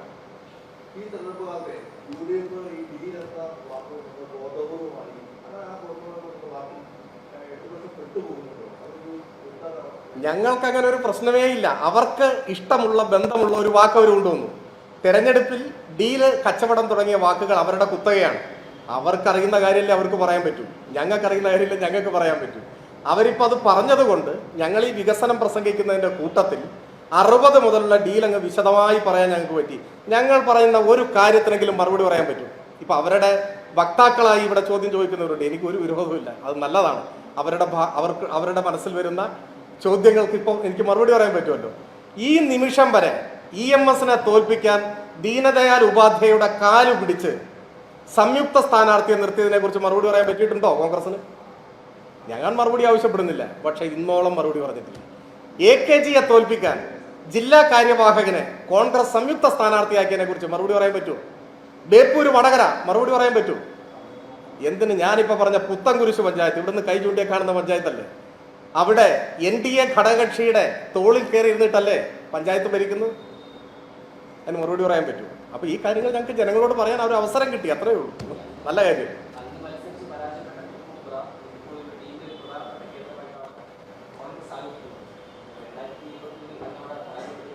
അതാണ് പറഞ്ഞത്, കോൺഗ്രസിന് എന്തും പറയാൻ മടിയുണ്ടാവില്ല. തൃപ്പൂണിത്തുറ തന്നെ നമുക്ക് എടുക്കാം. തൃപ്പൂണിത്തുറയിൽ എത്ര കാലമായി ഡീല് തുടങ്ങിയിട്ട്? നിങ്ങൾ മാധ്യമപ്രവർത്തകർ ഒന്ന് അന്വേഷിക്കൂ. തൃപ്പൂണിത്തുറ നഗരസഭ ഇപ്പോൾ BJP ഭരിക്കുകയാണ്. എന്നാൽ കഴിഞ്ഞ തവണ BJP പ്രതിപക്ഷമായിരുന്നു. കോൺഗ്രസ് 3ാം സ്ഥാനത്തായിരുന്നു. കോൺഗ്രസിന് കഴിഞ്ഞ തവണ 8 കൗൺസിലർമാരെ ഉണ്ടായിരുന്നുള്ളൂ. ഇപ്പോൾ 2-3 കൗൺസിലർമാർ കൂടുതൽ കിട്ടി, പക്ഷേ 3ാം സ്ഥാനത്താണ്. എന്നാൽ നിയമസഭാ തെരഞ്ഞെടുപ്പ് വരുമ്പോൾ കോൺഗ്രസ് 1ാം സ്ഥാനത്ത് വരും. ഇതെങ്ങനെയാണ് വരുന്നത്? അപ്പോൾ 3ാം സ്ഥാനത്ത് BJP പോകും. കാലങ്ങളായി തൃപ്പൂണിത്തുറയിൽ നഗരസഭയിൽ നിയമസഭാ തെരഞ്ഞെടുപ്പിൽ BJP വോട്ട് കോൺഗ്രസിനും മുനിസിപ്പൽ തെരഞ്ഞെടുപ്പിൽ കോൺഗ്രസ് വോട്ട് BJPക്കും. ഇത് എത്ര കാലമായിട്ടുള്ള കച്ചവടമാണ്, എത്ര കാലമായുള്ള ഡീലാണ്. കഴിഞ്ഞ നിയമസഭാ തെരഞ്ഞെടുപ്പിൽ സ്ഥാനാർത്ഥി പരസ്യമായിട്ട് പറഞ്ഞത് നിങ്ങൾ മറന്നോ? ഞാൻ പിന്നെ അവിടെ ഒരു സ്ഥാനാർത്ഥി കൂടി ആയതുകൊണ്ട് കൂടുതലായിട്ട് ഞാനത് പറയണ്ടെന്ന് കരുതിയതാണ്. ഇനി തെരഞ്ഞെടുപ്പ് കഴിഞ്ഞിട്ട് BJP സ്ഥാനാർത്ഥി പരസ്യമായിട്ട് പറഞ്ഞു വോട്ട് വാങ്ങിയ കോൺഗ്രസ് സ്ഥാനാർത്ഥിയും വോട്ട് നഷ്ടപ്പെട്ട BJP സ്ഥാനാർത്ഥിയും ഈ കാര്യം പരസ്യമായി സ്ഥിരീകരിച്ചതാണ് കഴിഞ്ഞ തവണ.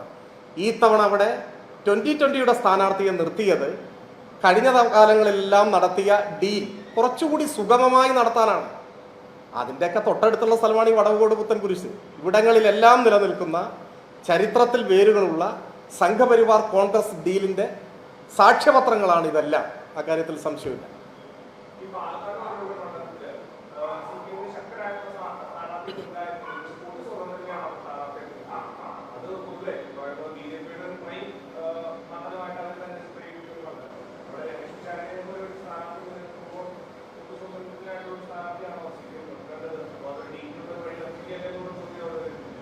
അദ്ദേഹം ശക്തനായ സ്ഥാനാർത്ഥിയാണോ?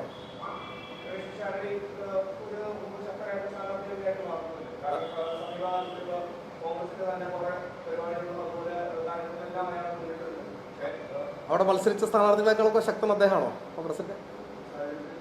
ആണ്. ഞങ്ങളുടെ ഒരു അഭിപ്രായം രേഖടിച്ചു വെച്ചത് ആണല്ലേ? ആയിക്കോട്ടെ. അല്ല, ഞാൻ മറുപടി പറയാം. ഞാൻ നിങ്ങളുടെ അഭിപ്രായം അറിയാൻ വേണ്ടി ചോദിച്ചു. ആ, ഞങ്ങൾ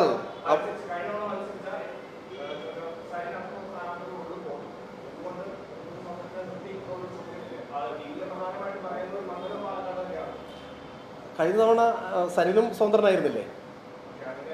ആണോ?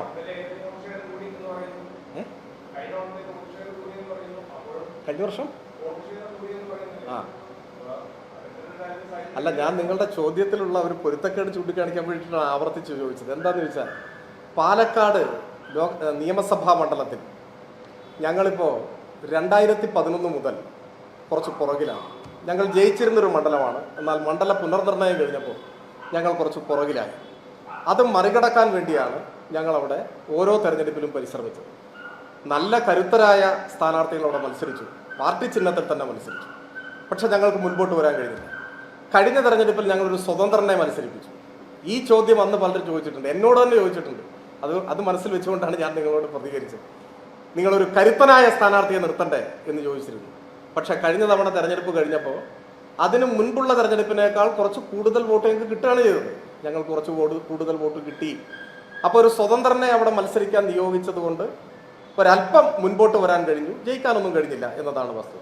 ഈ തെരഞ്ഞെടുപ്പിൽ കുറെ കൂടി വോട്ടുകൾ സമാഹരിക്കാൻ കഴിയുന്ന ഒരു സർവ്വസ്വീകാര്യതയുള്ള കക്ഷി രാഷ്ട്രീയത്തിനപ്പുറത്ത് ആ നാടിനാകെ പ്രിയങ്കരനായ കൂടുതൽ വോട്ട് സമാഹരിക്കാൻ കഴിയുന്ന ഒരു സ്ഥാനാർത്ഥിയെ ഞങ്ങൾ അന്വേഷിച്ചു, ഞങ്ങൾക്ക് ലഭിച്ചു. ഇപ്പോൾ നിങ്ങൾ ഇന്ന് എന്നോട് ചോദിച്ച ചോദ്യം അവിടുത്തെ സാഹചര്യങ്ങൾ ഓരോ ദിവസം കഴിയുമ്പോഴുള്ള മാറ്റം അറിയാത്തതുകൊണ്ടാവും ഞാൻ കരുതുകയാണ്. അവിടെ ഇപ്പോൾ ഏറ്റവും ബലവാനായ സ്ഥാനാർത്ഥി റസാഖാണ്. റസാഖ് അവിടെ ജയിക്കാൻ വേണ്ടി മത്സരിക്കുന്ന മത്സരമാണ് അവിടുത്തെ മത്സരം. ബാക്കിയുള്ളവരെല്ലാം പറയുന്ന അഭിപ്രായങ്ങൾക്ക് യാതൊരു വിലയും ഈ സന്ദർഭത്തിലില്ല.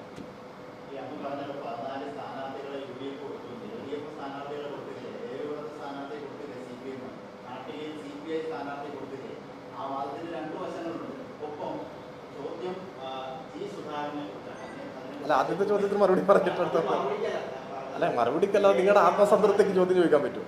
വാർത്താ സമ്മേളനമല്ലേ, ചോദിച്ചാൽ മറുപടി പറയും. ഈ മറുപടി വേണ്ടാന്നാണെങ്കിൽ പിന്നെ നമുക്ക് ഒഴിവാക്കും. അല്ല, വശം ചൂണ്ടിക്കാണിക്കലല്ലോ. ഞാൻ പറയുന്ന ഒരു കാര്യത്തിന് മറ്റൊരു ചോദ്യം കൊണ്ട് വിശദീകരണം വേണമെങ്കിൽ നിങ്ങൾക്ക് ധൈര്യമായിട്ട് ചോദിക്കാം. അതിനല്ലേ വാർത്താ സമ്മേളനം. ഞാൻ മറുപടി പറയാം. കൊടുത്തിട്ടില്ല എന്നാണ് ചോദ്യം. അപ്പോൾ അതിൽ പറയാനുള്ള കാര്യം, മറുപടി ഏത് തെരഞ്ഞെടുപ്പിലും ചില അവസരാധിഷ്ഠിതമായിട്ട് നിലപാട് സ്വീകരിക്കുന്നവർ അങ്ങോട്ടും ഇങ്ങോട്ടുമൊക്കെ മാറുന്നത് നമ്മൾ കാണാറുണ്ട്. അങ്ങനെയുള്ള ചില സ്ഥാനാർത്ഥികളുടെ അനുഭവങ്ങൾ പുതിയതല്ല. ഞാനതിൽ ഓരോരുത്തരെയായി പരിശോധിക്കാനോ വ്യക്തിപരമായി മാർക്കിടാനോ ഞാൻ ഇപ്പോൾ ആഗ്രഹിക്കുന്നില്ല. മറിച്ച് ഞാൻ ആദ്യം ഇവിടെ പറയാൻ കാരണം, കേരളത്തിൽ ഇന്നോളമുള്ള തെരഞ്ഞെടുപ്പുകളിൽ ആദ്യമായാണ് നിയമസഭാ തെരഞ്ഞെടുപ്പിൽ 1 ഡസനിലധികം സ്ഥാനാർത്ഥികൾ ഒരു മുന്നണിയിൽ നിന്ന് മറ്റൊരു മുന്നണിയിൽ മത്സരിക്കും. അതിൻ്റെ വൈപുല്യമാണ്, അതിൻ്റെ ആ ഒരു വലുപ്പമാണ് ഞാനിവിടെ ചോദിക്കുന്നത്.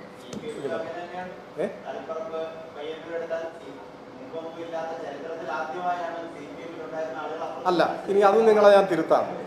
അതുപോലെയല്ല, നിങ്ങൾ പറഞ്ഞത് തളിപ്പറമ്പാണ്, ഇനി അടുത്ത് പറയാം പയ്യന്നൂരാണ്, അതിൻ്റെ അടുത്ത് ചിലപ്പോൾ പറയാം അമ്പലപ്പുഴയാണ്.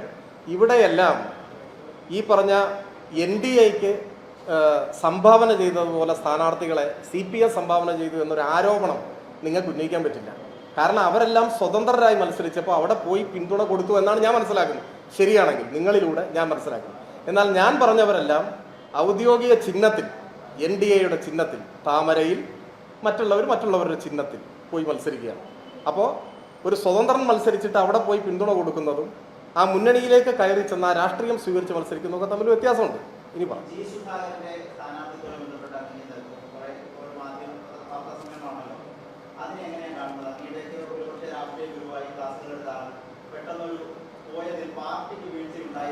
അതിലൊരു ഫാക്ച്വൽ എറർ ഉണ്ട്. നിങ്ങൾ ഈ പറഞ്ഞ 2 പ്രസ്താവനയും ശരിയല്ല. ബാക്കി പറഞ്ഞു. അല്ല, ഈ വിഷയത്തിൽ ഇപ്പോൾ എനിക്ക് തോന്നുന്നു മുഖ്യമന്ത്രിയും പാർട്ടി സെക്രട്ടറിയും, പാർട്ടി അഖിലേന്ത്യാ സെക്രട്ടറി മുതൽ ഇങ്ങോട്ട്, ഇപ്പം ഞാൻ ഈ തെരഞ്ഞെടുപ്പ് തുടങ്ങിയതിന് ശേഷം ഇങ്ങനെ മാധ്യമങ്ങളെ കാണുന്ന ആദ്യമായിട്ടാണ്. ഇതിനു മുൻപ് സംസാരിച്ച നേതൃത്വം എല്ലാം വിശദീകരിച്ചൊരു കാര്യമാണ്. അവർ പറഞ്ഞ കാര്യങ്ങളല്ലാതെ കൂടുതൽ എന്തെങ്കിലും ആഡ് ചെയ്ത് പറയാൻ എനിക്കതിലില്ല. ആ കാര്യങ്ങൾ തന്നെ ഞാനും നിൽക്കുന്നു, അത്രയേ ഉള്ളൂ.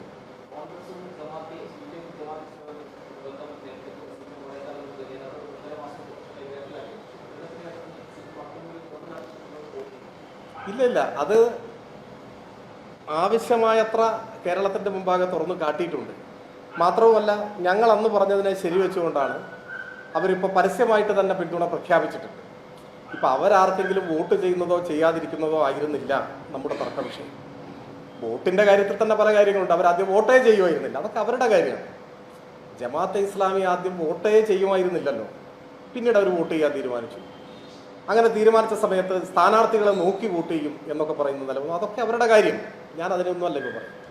ഞങ്ങൾ വിമർശിച്ചത് UDFിൻ്റെ രാഷ്ട്രീയ നേതൃത്വം അവർ ഏറ്റെടുത്തു. അവരായി UDFിൻ്റെ പ്രചരണങ്ങൾ നിശ്ചയിക്കുന്നത്, പ്രചരണ മുദ്രാവാക്യങ്ങൾ നിശ്ചയിക്കുന്നത് അവരായി മാറി.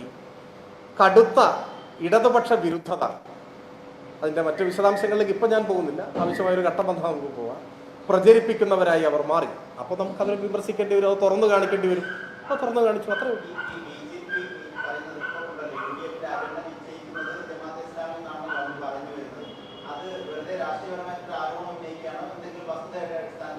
അത് കഴിഞ്ഞ ഒരു 1-1.5 വർഷക്കാലത്തെ 1-2 വർഷക്കാലത്തെ ജമാഅത്തെ ഇസ്ലാമി അവരുടെ പ്രസിദ്ധീകരണങ്ങളിലൂടെയും ചാനലിലൂടെയും അല്ലാതെയും സമൂഹത്തിൻ്റെ മുൻപാകെ കൊണ്ടുവരുന്ന മുദ്രാവാക്യങ്ങൾ തൊട്ടടുത്ത ദിവസം ലീഗിൻ്റെയും കോൺഗ്രസിൻ്റെയും മുദ്രാവാക്യമായിട്ട് മാറുന്നു.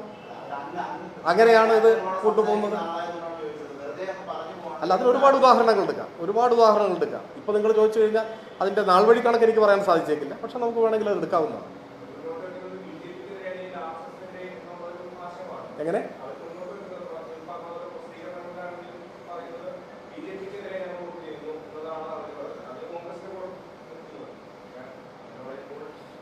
ഒറ്റ ചോദ്യം ചോദിക്കട്ടെ, അല്ല ഒറ്റ കാര്യം ഞാൻ ചോദിക്കട്ടെ, കംപ്ലീറ്റ്.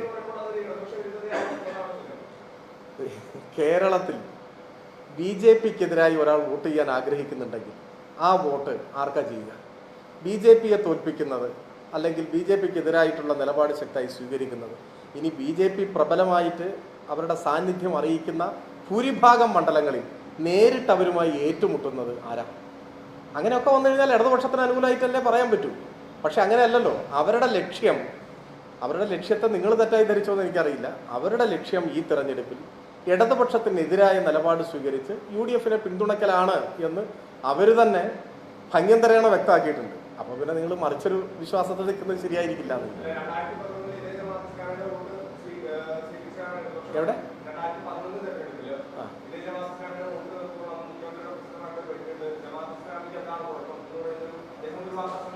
അതിനൊന്നും വ്യാഖ്യാനിക്കണ്ട. അല്ല, പറയാം. അതിനൊന്നും വ്യാഖ്യാനിക്കണ്ട, തെറ്റായി വ്യാഖ്യാനിക്കണ്ട. അവർക്ക് അവരുടേതായ ചില തന്ത്രങ്ങളുണ്ട്, സമീപനങ്ങളുണ്ട്. ഇങ്ങനെ ചോദിച്ചു കഴിഞ്ഞാൽ ഞാൻ ചിലതൊക്കെ പറയും, അതാണ് പ്രശ്നം. ഞാൻ അങ്ങനെ പറയണമെന്നൊന്നും കരുതിയിട്ടല്ല ഇപ്പോൾ വന്നിട്ടുള്ളത്. ഈ കുറച്ചു കാലം മുമ്പ് ജമാഅത്തെ ഇസ്ലാമിയുടെ ഒരു ഉത്തരവാദിത്തപ്പെട്ട ആൾ എന്നെ വിളിച്ചു. അപ്പോൾ അദ്ദേഹം നിരന്തരം വിളിക്കുകയാണ്, ഒന്ന് കാണണം എന്നാണ് ആവശ്യപ്പെട്ടത്, ഒന്ന് സംസാരിക്കണം, ചർച്ച ചെയ്യണം. അപ്പോൾ ഞാൻ പറഞ്ഞു, അങ്ങനെ ചർച്ച ചെയ്യാവുന്ന ഒരു സാഹചര്യം ഇല്ലല്ലോ, ഏതെങ്കിലും തരത്തിൽ ചർച്ച ചെയ്യേണ്ട ഒരു സാഹചര്യം നിലവിലില്ലല്ലോ. അല്ല, ഒരു സൗഹൃദ സംഭാഷണം, ഒന്ന് കാണാനാണ്, പരിചയപ്പെടാനാണ്. സാധാരണഗതിയിൽ അങ്ങനെ പറഞ്ഞാൽ കേരളത്തിൽ സ്വാഭാവികമായിട്ട് ആളുകൾ കാണുകയോ സംസാരിക്കുകയോ ചെയ്യുന്നതിന് എന്ത് എന്നല്ലേ ചിന്തിക്കും. എന്നാൽ ജമാഅത്ത് കേന്ദ്രങ്ങൾ സ്വീകരിച്ചു കൊണ്ടിരിക്കുന്ന നിലപാടെന്താണ്? ഏതെങ്കിലും വിധേന ആളുകളെയൊക്കെ വിളിച്ച് അഭ്യർത്ഥിച്ച് ഒരു സൗഹൃദം, ഒരു കൂടിക്കാഴ്ച, ഒന്ന് കാണണം, വെറുതെ പൊതുകാര്യങ്ങൾ സംസാരിക്കാനാണ്, ഒരു 5 മിനിറ്റ് തരണം എന്നൊക്കെ പറഞ്ഞു വന്നാൽ അതിൻ്റെ ഒരു ഫോട്ടോ എടുത്തിട്ട് ഞങ്ങൾ ചർച്ച ചെയ്തു, ഞങ്ങൾ ധാരണയുണ്ടാക്കി, ഞങ്ങൾ തെരഞ്ഞെടുപ്പിൽ നിലപാട് ചർച്ച ചെയ്തു എന്നൊക്കെ പറയുകയാണ്. അതൊക്കെ ഒരു ശരിയായ സമീപനമാണോ? അതല്ല. അത്തരത്തിലുള്ള പല സമീപനങ്ങളും വന്നതിൻ്റെ ഭാഗമായിട്ടാണ് എന്നെ വിളിച്ച സ്നേഹിതനെ എനിക്ക് പരിചയമില്ല, പക്ഷെ ഞാൻ അദ്ദേഹത്തോട് സ്നേഹപൂർവ്വം അങ്ങനെ സംസാരിക്കേണ്ടതായ ഒരു സാഹചര്യമില്ല, എനിക്ക് താല്പര്യമില്ല എന്നെനിക്ക് പറയേണ്ടതായി വന്നു. അപ്പോൾ പല നമ്മുടെ നേതാക്കളെയും അങ്ങോട്ട് ആവശ്യപ്പെട്ടിട്ട് ഞാൻ ഉത്തരവാദിത്വത്തോടു കൂടി പറയും, ഏതെങ്കിലും ഒരു നേതാവ് ഞങ്ങൾക്കൊന്ന് കാണണം, ഞങ്ങൾക്കൊരു പിന്തുണ വേണം എന്ന് പറഞ്ഞിട്ടാണ്. അല്ല, ഇങ്ങോട്ട് ആവശ്യപ്പെട്ട് മുഖം കാണിക്കാൻ, കാണാൻ, സൗഹൃദം പുതുക്കാൻ എന്നൊക്കെ പറഞ്ഞ് വന്ന്, ഇഫ്താറിന് ക്ഷണിക്കാൻ എന്നൊക്കെ പറഞ്ഞ് വന്ന് ഫോട്ടോ എടുത്തിട്ട് അത് പിന്നീട് ചർച്ചയാണ് എന്നൊക്കെ പറയുന്നതൊന്നും രാഷ്ട്രീയമായി ഒരു മര്യാദയോ അന്തസ്സുറ്റ നിലപാടോ അല്ല. സാന്ദർഭികമായ ഒരു അവസരം കിട്ടിയോണ്ട് ഞാനിപ്പോൾ പറയുന്നത്.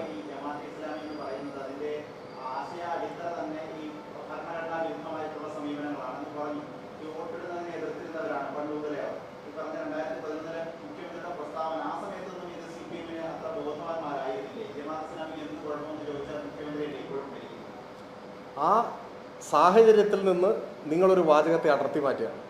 അതിനി മറുപടി പറഞ്ഞിട്ട് അതൊരു പ്രധാന വാർത്തയാക്കാൻ ഞാൻ നിന്ന് വരുന്നതല്ല. ഓരോ സാഹചര്യത്തിലും ഏത് സംഘടനയെക്കുറിച്ചും ആവശ്യം വേണ്ട നിലപാടും അഭിപ്രായവും ഞങ്ങൾ പറഞ്ഞിട്ടുണ്ട്. ഭാവിയിലും തുടരും. അവിടെ നിർത്താം.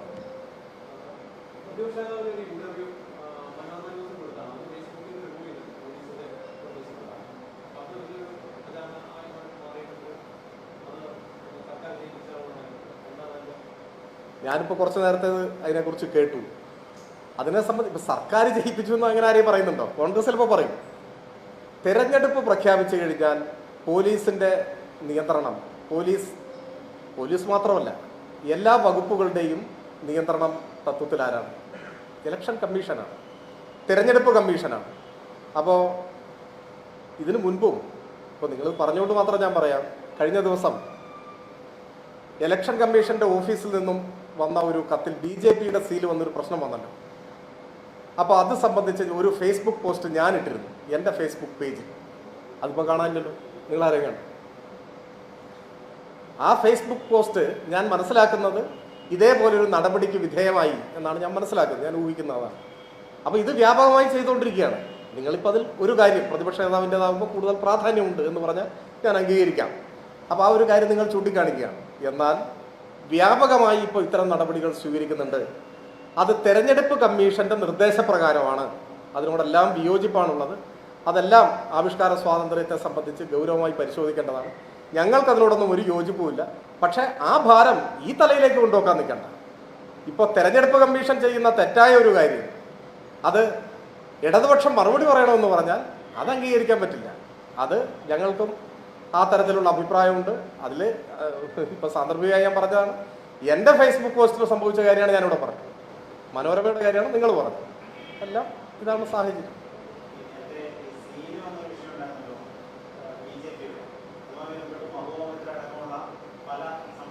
അതിൻ്റെ മറുപടിയാണിത് പറഞ്ഞത്.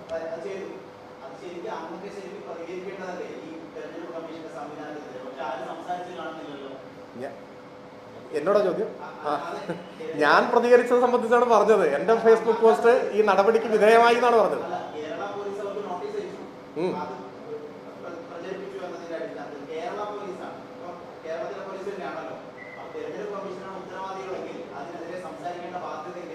എല്ലാവരും സംസാരിച്ചിരിക്കുന്നു. അത് നിങ്ങളുടെ ശ്രദ്ധയിൽപ്പെടാത്തതുകൊണ്ടാണ്. കേരള പോലീസ് ഇപ്പോൾ ഈ നടപടികളെല്ലാം ഇലക്ഷൻ കമ്മീഷന്റെ നിർദ്ദേശപ്രകാരമാണെന്നും നിയമപ്രകാരം തന്നെ തെരഞ്ഞെടുപ്പ് പ്രഖ്യാപിച്ചാൽ ഈ സംവിധാനങ്ങളെയെല്ലാം നയിക്കുന്നത് തെരഞ്ഞെടുപ്പ് കമ്മീഷനാണെന്നും അതല്ലാതെ ആഭ്യന്തരമന്ത്രിയോ മുഖ്യമന്ത്രിയോ മന്ത്രിസഭയോ അല്ല. ഇപ്പോൾ ഒരു സ്ഥലമാറ്റം നടത്താൻ കഴിയുമോ? ഇപ്പോൾ നമ്മൾ ഈ മറ്റെന്താ പറയുക, ഏതൊരാൾക്കും മനസ്സിലാവുന്ന തർക്കമറ്റ കാര്യങ്ങളിൽ ഒരു സംശയം ഉന്നയിക്കുന്നത് ഉചിതമായ കാര്യമല്ല. കോൺഗ്രസ് പറയും, കോൺഗ്രസ് എന്തു പറയും, അതിനപ്പുറത്തേക്ക് അതിനൊരു പ്രസക്തിയില്ല.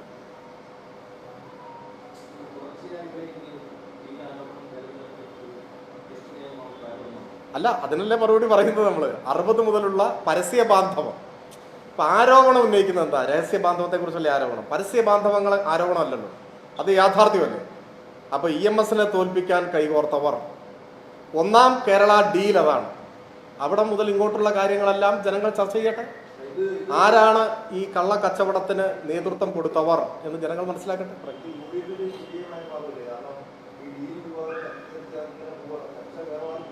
ഇല്ലല്ല, അത് ജനങ്ങൾ ശരിയായി മനസ്സിലാക്കും. കാരണം തൃശ്ശൂരിൽ നിന്ന് BJPയുടെ പ്രതിനിധി ചരിത്രത്തിൽ ആദ്യമായി ജയിക്കുമ്പോൾ അതിനൊക്കെ ഇവർ പറയുന്നുണ്ടല്ലോ, അതിനൊക്കെ ഞങ്ങളല്ലേ ആക്ഷേപിക്കുന്നത്. 86,000 വോട്ട് സ്വന്തം പാളയത്തിൽ നിന്ന് ചോർന്നു. 86,000 അല്ല, ലക്ഷത്തിലധികമാണ്. കാരണം മുൻവർഷത്തെ തെരഞ്ഞെടുപ്പിൽ നിന്ന് 5 വർഷം കഴിയുമ്പോൾ സ്വാഭാവികമായി ഒരു വോട്ട് വർധന വരുമല്ലോ, പുതിയ വോട്ടർമാരൊക്കെ വരും. അപ്പോൾ 1,00,000 വോട്ട് അങ്ങനെ തന്നെ കച്ചവടം നടത്തി കൈ കൊടുത്തിട്ട് ഞങ്ങളെയല്ലേ ആക്ഷേപിക്കുന്നത്. ഞങ്ങൾക്കോ 16,000 വോട്ട് വർദ്ധിക്കുകയാണ്. ന്യായമായി വരേണ്ട വർധനവ് ഞങ്ങൾക്ക് വന്നു. 1,00,000 കോൺഗ്രസ് വോട്ടിൻ്റെ ബലത്തിൽ ജയിപ്പിച്ചു. എന്നിട്ട് അതിനിപ്പോൾ ഞങ്ങളോട് മറുപടി പറയണം. 1000 കള്ളം 10,000 തവണ ആവർത്തിക്കുക എന്ന മുദ്രാവാക്യമാണ് ഇപ്പോൾ കോൺഗ്രസ് എടുത്തിട്ടുള്ളത്. കള്ളം കള്ളമായിട്ട് നിലനിൽക്കും.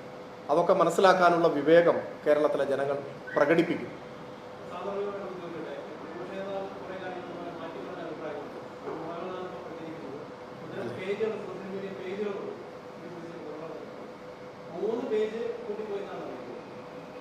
ഞാൻ അതിനെക്കുറിച്ചൊരു കമൻറ്റ് ചെയ്യുന്നില്ല. ഒന്ന് ഈ പേജുകളെ കുറിച്ച് എനിക്കറിയില്ല. ഞാൻ നവമാധ്യമങ്ങളിൽ കുറച്ച് മാത്രം ഇടപെടുന്ന ഒരാളാണ്. പക്ഷേ എൻ്റെ ശ്രദ്ധയിലൊക്കെ വന്നിട്ടുള്ള കാര്യം തന്നെയാണ്. മാറ്റി പറഞ്ഞു എന്ന് പറഞ്ഞ് ലഘൂകരിക്കരുത്. നമുക്ക് വേണമെങ്കിൽ സ്ഥാനത്തെ ബഹുമാനിച്ചുകൊണ്ട് കളവ് പറഞ്ഞു എന്നുള്ള വാക്കൊക്കെ ഒഴിവാക്കാം. പകരം അടിസ്ഥാനരഹിതമായ പ്രസ്താവന നടത്തിയെന്നോ വസ്തുതയുമായി പൊരുത്തപ്പെടാത്ത കാര്യം പറഞ്ഞു എന്നൊക്കെ പറയാം. ഇനിയൊരു കള്ളം പറഞ്ഞു, പച്ചക്കള്ളൻ, പച്ചക്കള്ളം, നുണയൻ എന്നൊക്കെ പറയുന്നത് ഒരു പാർലമെന്ററി മര്യാദയ്ക്ക് നിരക്കുന്നതല്ല എന്ന് വിമർശനമുണ്ടെങ്കിൽ നമുക്കതിനെയൊക്കെ ഒന്ന് നല്ല ഭാഷ, ഇപ്പോൾ പൊളിറ്റിക്കൽ കറക്റ്റ്നെസ് ഒക്കെ നോക്കുന്ന ഒരു കാലമാണ്, അങ്ങനെയൊക്കെ പറയാം. പക്ഷെ നിങ്ങൾ ആലോചിച്ച് നോക്കൂ, സംഗതി കളവല്ലേ പറയുന്നത്, ഓരോ ദിവസവും പറയുന്നത്.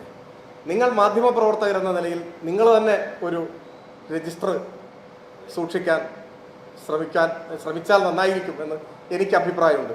ഓരോ ദിവസവും പറയുന്ന കാര്യം ഒരു സങ്കോചവും ഇല്ലാതെയല്ലേ പറയുന്നത്. ഓർത്തു വെക്കാൻ പറ്റുമോ എത്ര എണ്ണമെന്ന് പറയുന്നത്? ഇപ്പൊ കഴിഞ്ഞ ദിവസം തന്നെ പറഞ്ഞില്ലേ, മുൻ KPCC പ്രസിഡന്റ് ഒരു ഫേസ്ബുക്ക് പോസ്റ്റ് ഇട്ടപ്പോൾ അദ്ദേഹത്തെ ഞാൻ വിളിച്ചു, സംസാരിച്ചു. അങ്ങനെ ഒരു ഫേസ്ബുക്ക് പോസ്റ്റേ അദ്ദേഹം ഇട്ടിട്ടില്ല, പറഞ്ഞില്ലേ? 24 മണിക്കൂർ തികയുന്നതിന് മുമ്പ് അദ്ദേഹം പറഞ്ഞില്ലേ, എന്നെ വിളിച്ചിട്ടുമില്ല, സംസാരിച്ചിട്ടുമില്ല, ഞാൻ തന്നെ ഇട്ട ഫേസ്ബുക്ക് പോസ്റ്റാണ്, പറഞ്ഞില്ലേ? അങ്ങനെ എത്ര എത്ര എത്ര ഞാനൊന്നും ആവർത്തിച്ചൂടെ പറയാൻ ശ്രമിക്കുന്നില്ല. പക്ഷേ രാഷ്ട്രീയത്തിലേക്കൊക്കെ പുതുതായി കടന്നു വരുന്ന തലമുറ ഒരു സ്റ്റേറ്റ്സ്മാൻഷിപ്പ് എന്ന് പറഞ്ഞാൽ, ഒരു രാഷ്ട്രതന്ത്രജ്ഞത, രാഷ്ട്രീയ നേതൃത്വം എന്നൊക്കെ പറഞ്ഞാൽ ഇതാണ് രീതി എന്ന് പഠിച്ചാൽ എന്തായിരിക്കും സ്ഥിതി?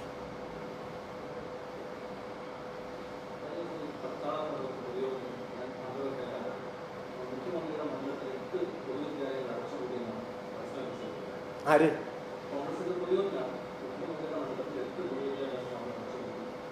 അത് മറ്റേ എനിക്ക് തോന്നുന്നു മൊത്തത്തിൽ ഇപ്പോൾ കോൺഗ്രസിൻ്റെ ഒരു പ്രചരണത്തിൻ്റെ സ്വഭാവമായിരിക്കും നിങ്ങളുടെ ചോദ്യത്തിന് ആധാരമായിട്ടുണ്ടാവുക. കഴിഞ്ഞ 10 വർഷത്തിനിടയിൽ 10,000-കണക്കിന് സർക്കാർ സ്കൂളുകൾ ഇന്ത്യയിലാകെ അടച്ചുപൂട്ടിയിട്ടുണ്ട്. 90,000 എന്നൊക്കെ ഒരു കണക്ക് പറയുന്നത് കേട്ടു. ഒന്ന് പരിശോധിച്ച് ഉറപ്പ് വരുത്തേണ്ടതാണ്. ഏകദേശം അത്ര ഉണ്ടെന്നാണ് വെയ്പ്പ്. കർണാടകയിൽ 3,500ഓളം സർക്കാർ സ്കൂളുകൾ അടച്ചുപൂട്ടിയെന്നാണ് പറയുന്നത്. കേരളത്തിൽ 10 വർഷത്തിനിടയിൽ ഒരൊറ്റ സർക്കാർ പള്ളിക്കൂട് ഒരെണ്ണം അടച്ചുപൂട്ടിയിട്ടില്ല, ഒരൊറ്റ എണ്ണം. അതാണ് സത്യം. പിന്നെ പറയുന്നവർക്ക് എന്തും പറയാം. കേരളത്തിലെ സർക്കാർ സ്കൂളുകളിൽ ഒരൊറ്റ എണ്ണം 10 കൊല്ലത്തിനുള്ളിൽ അടച്ചുപൂട്ടിയിട്ടില്ല, ആധികാരികമായിട്ട് പറയും. എന്നാൽ പിന്നെ ഇപ്പോൾ നമുക്ക് അവസാനിപ്പിക്കാൻ തോന്നും. നമുക്ക് ഇടയ്ക്ക് കാണാം.